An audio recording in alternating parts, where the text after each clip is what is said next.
Hello guys. सो आज के इस वीडियो में हम देखेंगे कि CMA US का सिलेबस में क्या क्या होता है। तो जैसा कि हमें पता है कि CMA US में दो पार्ट हैं, पार्ट 1 और पार्ट 2। इस दोनों पार्ट्स में हम क्या पढ़ते हैं, किन किन चीज़ों के बारे में पढ़ा जाता है, तो वो इस आज के हम वीडियो में देखेंगे। सबसे पहली बात, पार्ट 1 में हम क्या समझते हैं। पार्ट 1 में हम ये समझते हैं कि हम कैसे भी किसी बिजनेस को एफिशिएंटली, मतलब कम एफर्ट में ज़्यादा अच्छे से कैसे चला सकते हैं।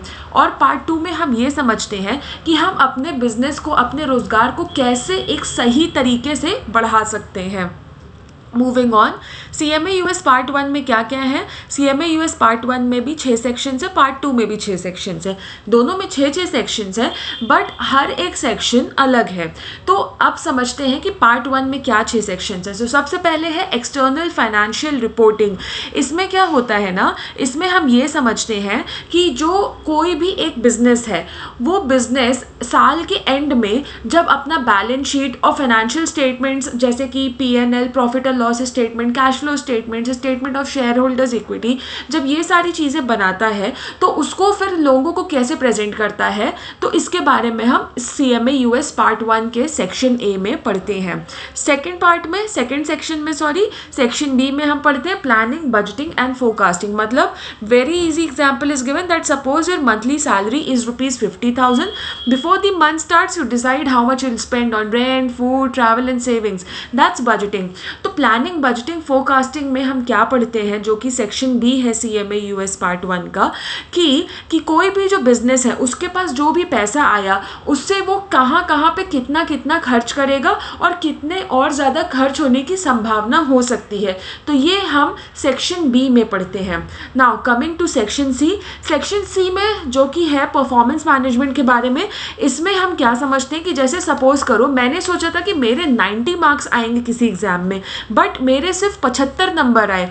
तो इसमें मैं क्या करती हूँ ना, मैं एनालाइज करती हूँ कि मेरे एंड से क्या गलती हो गई और क्या मैं ऐसा बेटर करूँ कि जिससे ये गलती दोबारा ना दोहराई जाए।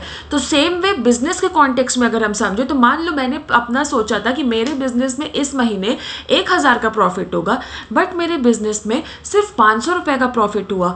तो क्या करेंगे हम ना, तो हम इससे ये समझेंगे इस परफॉर्मेंस मैनेजमेंट की टेक्निक से कि क्या हमसे गलती हुई और हम ऐसा क्या करें कि आगे जो हमारा प्रोजेक्शन है वो सही रहे, जो हमारा अनुमान है वो उसी के आसपास वो फिगर्स आए, एक्चुअल नंबर्स। तो ये होता है सेक्शन सी परफॉर्मेंस मैनेजमेंट में। सेक्शन डी है जो कि है अबाउट कॉस्ट मैनेजमेंट। तो कॉस्ट मैनेजमेंट क्या होता है ना, कि कॉस्ट मैनेजमेंट में हम ये समझते हैं कि जो हमारे बिजनेस की कॉस्ट है, जो लागत है, जो हम पैसा अपने बिजनेस में डालते हैं जिससे कि हम अपने डे टू डे एक्टिविटीज़ को, रोज़मर्रा की चीज़ों को आराम से कर पाएँ, तो उसके बारे में हम उन कॉस्ट को कैसे रिड्यूस कर सकते हैं, जो हम पैसा स्पेंड कर रहे हैं वो कैसे रिड्यूस कर सकते हैं without affecting the quality of our output. तो ये हम समझते हैं कॉस्ट मैनेजमेंट में। Now section E is about internal controls. Internal controls जैसे कि बेस्ट एग्जांपल यहाँ पे दिया है कि you keep your ATM pin secret and enable OTP for online payments to prevent fraud. Companies create similar controls to protect money and assets. Now internal controls में ये होता है कि भाई मान लो मेरा एक बहुत बड़ा बिजनेस है और मेरा जो कैश बॉक्स है, मेरे कैश बॉक्स से ऐसे कोई भी पैसा नहीं निकाल सकता। उसके लिए पहले किसी को अप्रूवल चाहिए होगा, फिर उसके बाद हमें देखना पड़ेगा कि ये सही तरीके से पैसा लिया जा रहा है या नहीं, तभी हम उसको वो पैसा निकालने देते हैं हमारे कैश बॉक्स में से। तो इंटरनल कंट्रोल्स का मतलब क्या, कि ऐसे चेक्स को रखना कि जिससे कि हमारा पैसा और हमारी जो भी चीज़ें हैं हमारी कंपनी में वो बची हुई रहें, जिसको कोई भी हमें हार्म ना कर पाए हमारे बिजनेस को। नाउ लास्टली सेक्शन एफ क्या है CMA US पार्ट 1 में, अबाउट टेक्नोलॉजी एंड एनालिटिक्स। मतलब कि जैसे कि best example, using Google maps to find the fastest routes based on traffic data. Similarly companies use tools like Excel, power BI and AI to make smarter business decisions. आज के जब समय में हम सब लोग कोई ना कोई टेक्नोलॉजी को यूज़ कर रहे हैं अपनी ज़िंदगी आसान बनाने में। सिमिलरली जो सेक्शन एफ है CMA US पार्ट 1 का, इसमें हम पढ़ते हैं कि कैसे हम एक्सेल, पावर BI और AI को यूज़ करके अपने बिजनेस को और अच्छा बना सकते हैं। So this is all about part 1 of CMA US, जिसमें 6 सेक्शंस हैं और उसमें क्या क्या चीज़ें हैं वो दी हुई है। Moving on to the CMA US part 2, तो अगेन इसमें सेक्शन ए में आता है फाइनेंशियल स्टेटमेंट एनालिसिस।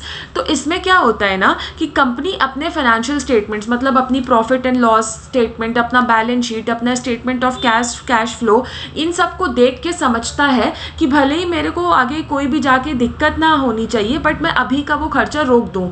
तो ऐसा क्या कैसे पता चलेगा? अगर हम अपने फाइनेंशियल स्टेटमेंट की एनालिसिस करेंगे, मतलब हम सही तरीके से अपने जो P&L है और बैलेंस शीट को ऐसे एनालाइज करें कि हम प्रेडिक्ट कर सकें कि आगे अगर हमें कोई खर्चा आ रहा है तो हमें आज के लिए उसके लिए कैसे तैयारी करनी है, या अभी हमें कोई खर्चा करना है तो हम उसको कैसे खर्च करें कि आगे की जाके हमारी गतिविधियां इम्पैक्टेड ना हो। तो ये हम समझते हैं फाइनेंशियल स्टेटमेंट एनालिसिस में।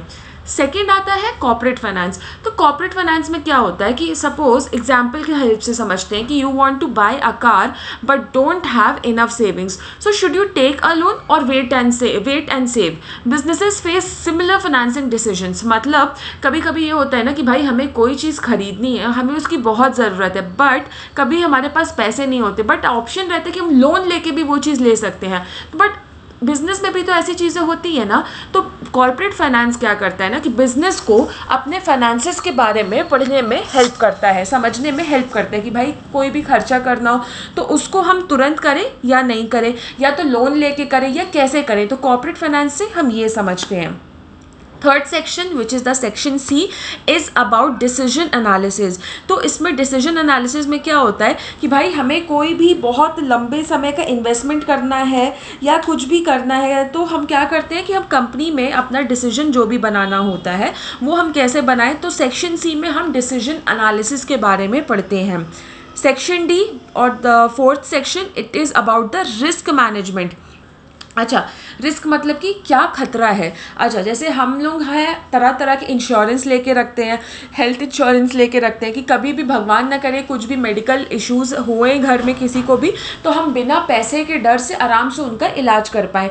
सिमिलरली बिजनेसेस अपने आप को कैसे प्रोटेक्ट कर सकते हैं against any kind of financial risk या बिजनेस रिस्क, तो इसके बारे में हम किस में पढ़ते हैं? रिस्क मैनेजमेंट में। भाई क्यों? क्योंकि रिस्क कई प्रकार के होते हैं। मान लो जैसे नोटबंदी हुई थी, देन कोविड आ गया था, तो ऐसे टाइप के रिस्क फिर भी तो हो सकते हैं ना, ऐसे टाइप की चीज़ें फिर से आ सकती हैं। तो कुछ ऐसा सिनारियो आए तो उसके लिए हमें पहले से प्रिपेयर्ड रहना चाहिए। तो इसके बारे में हम किस में पढ़ते हैं? Risk management, which is section D of CMA US part 2। Now coming to section E which is the fifth section which is about the investment decision। तो investment decision में हम क्या पढ़ते हैं कि अगर हमारे पास एक्स्ट्रा फंड्स है, हमारी कंपनी में एक्स्ट्रा पैसा है, तो हम उसको कौन सी ऐसे जगह लगाएं कि जहाँ पे हमें ज़्यादा से ज़्यादा रिटर्न मिले और हमें ज़्यादा खतरा भी ना हो। तो इसके बारे में हम किस में पढ़ते हैं? इन्वेस्टमेंट डिसीजंस में। And lastly professional ethics. अच्छा, एथिक्स एक बहुत इंपॉर्टेंट कॉम्पोनेंट है हमारे CMA US की जर्नी में। हर साल जब हम CMA US का डिग्री पा जाते हैं, जब हम CMA US का सर्टिफिकेट मिल जाता है, तो हर साल हम क्या करते हैं? हर साल हम एक एथिक्स का CPE प्रोग्राम करते हैं। CPE लर्निंग मतलब कंटिन्यूअस प्रोफेशनल एजुकेशन का भी एक कोर्स करना पड़ता है। It's usually free of cost. तो वैसे ही एथिक्स हम एग्ज़ाम के लिए भी पढ़ते हैं कि जिसमें कि हम जो भी चीज़ करें as a CMA US we maintain the dignity of the qualification. हम अपनी क्वालिफिकेशन के साथ इनजस्टिस नहीं करें। कोई कल को ऐसा ना बोलने पाए कि भाई CMA वाले तो बहुत फ्रॉड होते हैं। तो हमें ऐसी चीज़ नहीं करनी है कि जिससे हमारा जो टर्म, हमारा डिग्री है, हमारा जो डेजिग्नेशन है, उसको कोई भी तरह का हानि पहुंचे।